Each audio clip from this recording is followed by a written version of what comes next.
Welcome to the Human Conversation podcast with Jules White, the real dragon slayer, author and entrepreneur's sales coach. Tune in weekly for human conversation about business and sales. Enjoy business expert interviews, educational episodes, and virtual cuppers with entrepreneur business owners. So grab yourself a cuppa and enjoy. Here is your host, Jules White.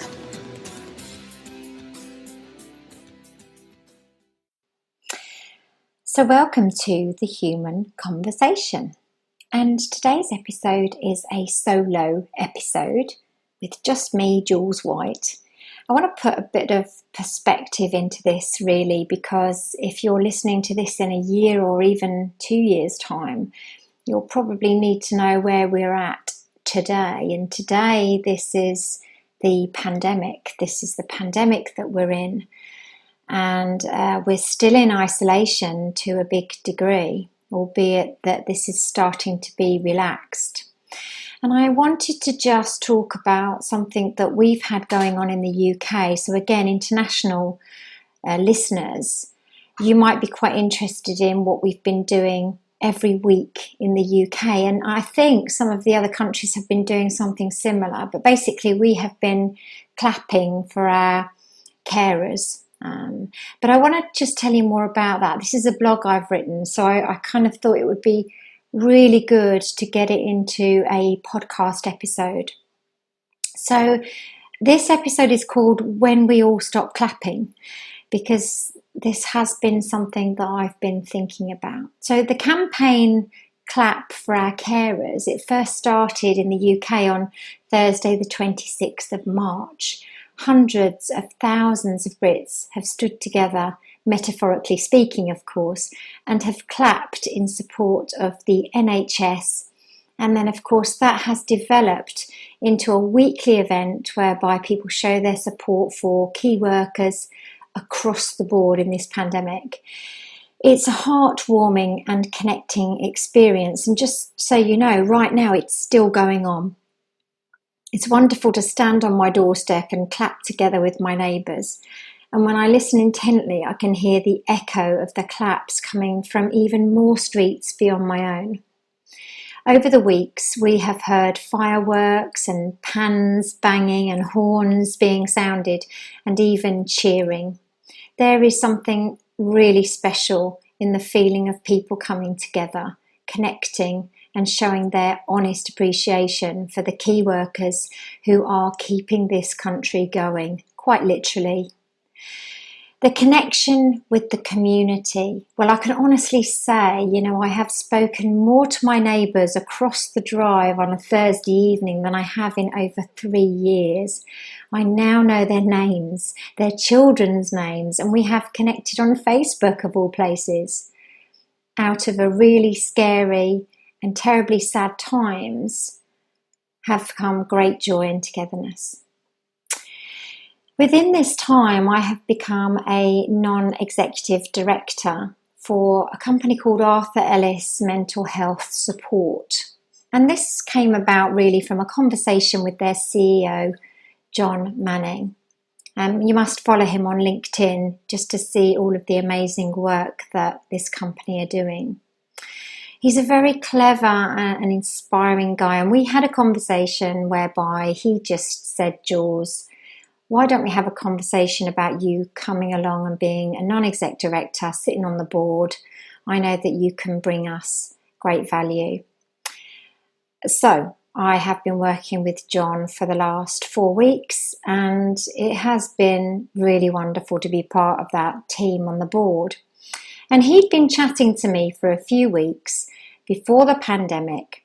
And in this role, I have found such a real purpose in how I can then support the mental health side of life. Because it's so important, more important than ever with everything that we're going through right now. So Ellis works in many areas of support for mental health, as well as running a social enterprise where the money made from corporate work is reinvested back in to helping support for children. So mental health support for children. In a meeting a couple of weeks ago, Jon and I were talking about how isolation may evolve and what role Arthur Ellis continues to take for the people that they serve when we start to come out of lockdown, whenever that might be. And Jon suggested something that really resonated for me. He said this one thing: we need to think about what happens when the clapping stops. I felt something right in my core when he said it, because the impact that it will have will be quite something. A habit takes 28 days to create, or thereabouts. And we've created a habit of gratitude and community spirit every week. And this is set to continue for some time yet. But when that clapping does stop, there will be no doubt mixed emotions. It will signify real change, and that change is very likely to be a new way of living for who knows how long. What we also have to be really aware of is that those habits that have kept us together and have given us a sense of support and togetherness will change. We may forget to check up on each other as often, and we may become more independent from each other again. And most important, we will have time to reflect, and this can have adverse effects of anxiety and stress, and maybe worse consequences if we don't continue to stay together and travel the next stage of our longer journey united. On a positive note, we will know that we have come out of the other side of this difficult situation, and whilst it has been harrowing for many, there will also be a sense of relief and deep pride of how we came together as humans. There have been and still are beautiful and wonderful moments of empathy and understanding going on all around us. So what's really important? Well, there are many complexities when it comes to us humans, and this blog was inspired by Jon and that moment when he said that sentence to me, and the wonderful work that Arthur Ellis is doing. I felt I had to write about how awareness is something that we have to ensure continues. I hope very much that we come out of this as changed people, but it's not something to take for granted.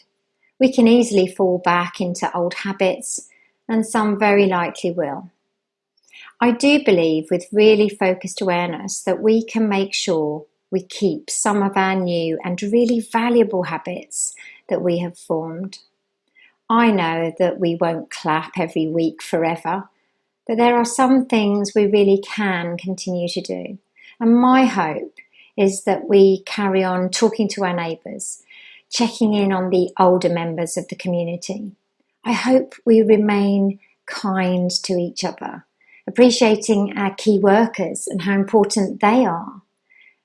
I hope we forgive quicker, and I really hope we work smarter, because I think we have proved in this last few weeks that we can. Arthur Ellis are here for us to care for our mental health and help people to become independent from illness.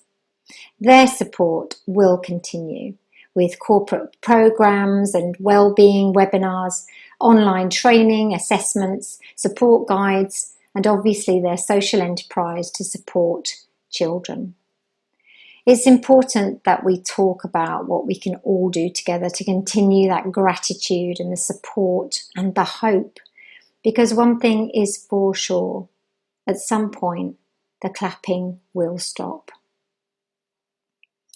I hope that has given you some food for thought. I felt really compelled to write this blog, especially, as I say, after what Jon said to me, because it really got me thinking, what does happen when the clapping stops? But I'm really sure from what I see around me that many people will continue to connect in this beautiful way and support each other. And I truly hope that this new norm is going to be an even better norm than we had before.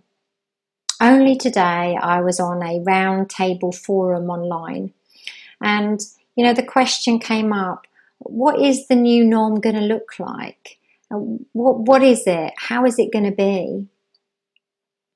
And I think the thing for me is, I think we need to truly realise what we've actually learnt in these last few weeks. We need to understand the different ways that we've been working and how much better they have been. And we also need to recognise the things that we've actually missed dreadfully. That will have to be part of our life at some point in the future again. We're certainly hopeful that we'll be able to meet face to face again. And I'm massively hopeful that we can hug again. And I think in time we will be able to do that. But for now, I think we should all be living in the now. I think we should all be thinking about what we can still do in this situation that we are in. And there is plenty that we still can do. One of the most important things is that we just maintain that human connection, which is really what everything I say is about, whether it's sales, whether it's my podcast, or whether it's just life. We need each other and we need to connect.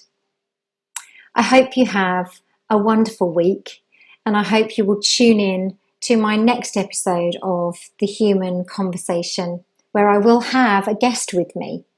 But for now, thanks for listening, and please, whatever platform you listened to The Human Conversation on, give it a like, please give it a follow or a subscribe, and tell everyone you know about my brilliant podcast. I will see you next time. Have an amazing week. Ta-ta for now. You've just been listening to the Human Conversation podcast with Jules White. To find out more about the other work that Jules does, please visit her website, www.liveitloveitsellit.co.uk. And if you enjoyed the podcast, then please do leave a rating and review on the platform you use to enjoy her show. Thanks for listening, and see you next time.